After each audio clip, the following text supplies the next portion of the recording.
పంచవర్ష ప్రణాళికల రూపకర్తగా దేశ అభివృద్ధికి నెహ్రూ చేసిన సేవలు మరవలేనివన్నారు టౌన్ కాంగ్రెస్ అధ్యక్షులు కోమటిరెడ్డి నరేందర్ రెడ్డి. కరీంనగర్ డీసీసీ కార్యాలయంలో మాజీ ప్రధాని స్వర్గీయ జవహర్లాల్ నెహ్రూ వర్ధంతిని నిర్వహించారు.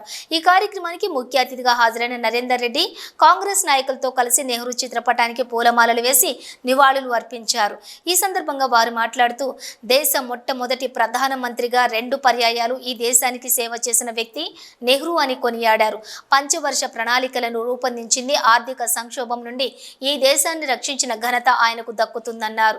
నెహ్రూ చూపిన మార్గాన్ని అనుసరిస్తూ మాజీ ప్రధాని ఇందిరాగాంధీ, రాజీవ్ గాంధీ దేశ అభివృద్ధిలోని భాగస్వాములు అయ్యారన్నారు. నేడు అఖిల భారత కాంగ్రెస్ పార్టీ అధినేతలుగా శ్రీమతి సోనియా గాంధీ, రాహుల్ గాంధీ ఆ మహానేతల ఆశయాల సాధన కోసం కృషి చేస్తున్నారన్నారు. ఆ మహనీయుల ఆశయాల సాధన కోసం ప్రతి కాంగ్రెస్ కార్యకర్త కృషి చేయాలని పిలుపునిచ్చారు.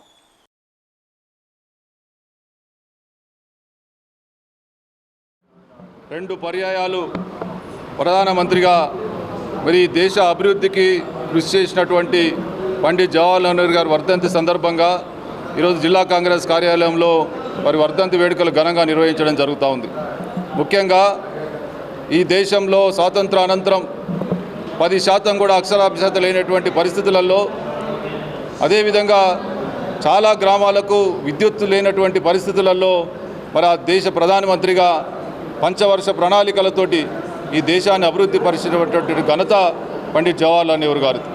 అదేవిధంగా వారి ఆశయ సాధన మరి వారి తదనంతరం ఇందిరాగాంధీ, రాజీవ్ గాంధీ, అదేవిధంగా సోనియా గాంధీ మరంతా కూడా ఈరోజు దేశానికి రాహుల్ గాంధీ వారి ఆశయ సాధన కోసం కంకణబద్ధమై పనిచేస్తూ ఉన్నారు. ఈరోజు ఆధునిక భారతదేశ సృష్టికర్త, అదేవిధంగా భారతదేశ మొట్టమొదటి ప్రధానమంత్రి 2 పర్యాయాలుగా చేసి దేశ అభివృద్ధికి కృషి చేసి అందరికీ మన్నలు పొందే విధంగా పంచవర్ష ప్రణాళికల ద్వారా ఎన్నో పనులు చేపట్టి అందరి ముందు చెప్పుకునే విధంగా ఈరోజు దేశానికి ఒక గులాబీ పువ్వుగా మన అందరి ముంగలు ఉన్నాడు. దాన్ని గాను అందరు ఆచరణ తీసుకొని రేపు రాబోయే భవిష్యత్తులో ఆ రోజు అప్పటి నుండి ఇప్పటి వరకు మన చాచా నెహ్రూ ద్వారా ఇందిరాగాంధీ తర్వాత రాజీవ్ గాంధీ తర్వాత ఈరోజు జరగబోయేది రాహుల్ గాంధీ రాబోతుండు. దానికి గాను ఈరోజు పార్టీ కార్యాలయంలో ఘన నివాళులు అర్పించడం జరిగింది. దానికి SC cell, BC cell, minority cell, youth Congress మరియు ప్రతి ఒక్కరూ కాంగ్రెస్ కార్యకర్తలు పాల్గొని ఈ కార్యక్రమాన్ని విజయవంతం చేసినందుకు ప్రతి ఒక్కరికి ధన్యవాదాలు తెలియజేసుకుంటున్నాను.